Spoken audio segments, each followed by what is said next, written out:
The Price crossover continues with Part 3 as Batman and Flash face Gotham and Gotham Girl, as well as a legion of undead superheroes. What's up, everybody? I'm Stan, and welcome to Detail Comics, where we go over comics in detail. This is an IRA review, the show where I go over a comic book, its story, its art, give you my impressions, and let you know whether it's something you need to go back to the comic book shop for or not. Make sure you subscribe to get more of these every single week.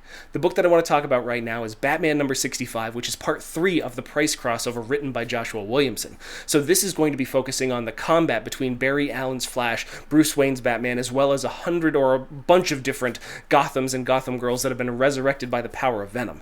Can they track down Gotham Girl? Can they keep her from burning out or fading away? And what is the ultimate price that is going to be paid during this crossover? We get a little bit bigger hint towards the end of the books, but let's dive in and see what they've got in store.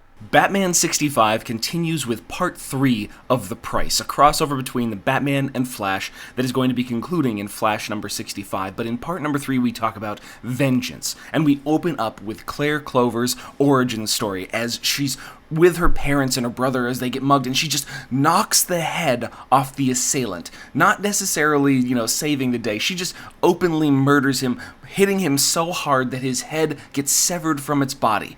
And that's not really the way that Claire's origin story began. She wasn't even there. Hank was the one that was there, and he was saved by Batman. That's how he got the origin story, and that's what made him a cool hero in her eyes. But as she glides through the air, trying to head towards Central City's police department so she can create her own unique and specific origin story, we get an idea that she is not there entirely. The way she's thinking about things, that she could have been sent from planet Gotham by rocket, bitten by a radioactive gargoyle. There's a number of different ways she could have gotten a cool superhero origin story. However, that doesn't mean that Batman and Flash don't necessarily have their hands full with all these Gotham and Gotham Girl clone copycats that were resurrected by the venom that she injected into the system. And taking on every single one is like fighting a Superman in its own. While continuing this conflict, we still have the confrontation between Batman and the Flash, wondering how Gotham Girl got her hands on one of the Psycho Pirate masks from Sanctuary. Was she actually a patient there? How did she actually come to this possession? And Batman has no idea. The Flash not necessarily accepting that for an answer, but they do know the one weakness of all these various Gotham copycats,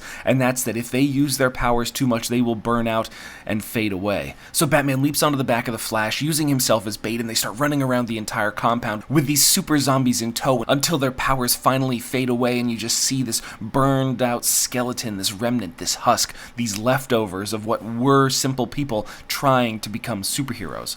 And that is where it really sets the Flash off, always being one of the most empathetic people. He feels for them. He'll never know who they were, why they wanted to do these things, and how they were actually set up to do them, who was behind this entire thing. And it's just another murderous mystery caused by the Caped Crusader, caused by Batman, somebody that just loves mysteries and never has anybody else fight his battles for him, as that sarcasm cuts right through the scene. We refocus on what's at hand. Iris is searching through her old things, trying to find a photo of Barry Allen, Wally West, and herself, so she can write the obituary of Wally. If anybody's going to do it, it's going to be her. But as she goes into the police department looking for Barry, we actually get Gotham Girl just smashing through the wall, knowing the joy of letting loose with her powers once again, something she hasn't done in quite some time. But the Flash, being the fastest man alive, ends up right there immediately after she makes her entrance.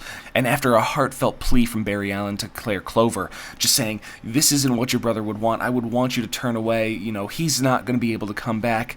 Unfortunately, though, for Barry, he already is.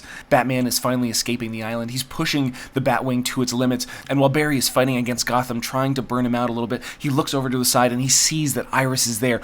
Immediately distracted, he just takes a punch from Gotham that explodes him out the side of the building, leaving him just a heap of rubble inside the center of the street. Gotham coming over to him, grabbing him by the throat, ready to crush his esophagus, just taking the life from him until he starts radiating, bursting with light. Everything that was the energy that fueled Gotham and his superpowers is escaping him. His body can no longer contain it. He was happy where he was. Why did you bring me back, Claire? And she just coddles this carcass in her arms as he fades from existence, just whispering that he promised that everything was going to be okay, just screaming out into the night as Batman arrives just in time to prevent the punch of Gotham Girl into Flash's face, which would have left him pretty fucked up. This is where she decides that she wants to pay the price.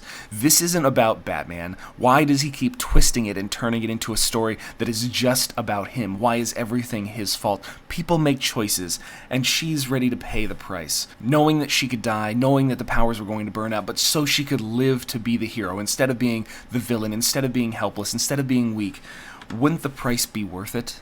As we see the final page of a glowing Gotham Girl, reminiscent of, say, like a Superman 1,000,000, but enhanced by some sort of power beyond the concept of the Flash and Batman, this Venom-enhanced super individual. And this is going to lead us into the last issue, where we know Claire Clover most likely won't survive, but will Batman and the Flash ever really be the same afterwards as well? And that's where we end Batman number 65 before we tie into Flash 65 this coming week. The story of the price is a pretty well-composed one. It's an interesting look at how all these different aspects of Batman's story have been kind of overflowing into the greater DC universe. Sanctuary was really driven by Psycho Pirate as well as the experience of Gotham Girl and trying to rehabilitate her. The entire escapade onto Santa Prisca in order to take on Bane and get back that person that can help. This Claire Clover, this Gotham Girl who was in a very serious mental state after being manipulated extensively. So her rehabilitation was really the inspiration for Sanctuary, or at least that's what it seems to be inside the stories. However, somebody got to her, turned her back to the dark side, and then brought a number of different things to bear on the rest of the DC universe. And Joshua Williamson has been taking a lot of inspiration from that, as well as the story that was written inside the Button about the Wild Goose Chase, and then he's got an extensive history with the Flash, since he's writing issues up through 70, 75. He's on the Flash for quite some time. So the way everything ties in is very tight and a welcome addition to the DC universe compared to some of the loose continuity that other writers are really dealing with. As far as the art, Guillaume March is a really interesting artist. The one thing that I would say is that his proportions for characters can be a little suspect at times. He takes a particular emphasis into Gotham Girl and her character, though her face does seem slightly exaggerated, almost Joker-esque in some sense, with a very pointed chin that leads me questioning whether she's had plastic surgery or not.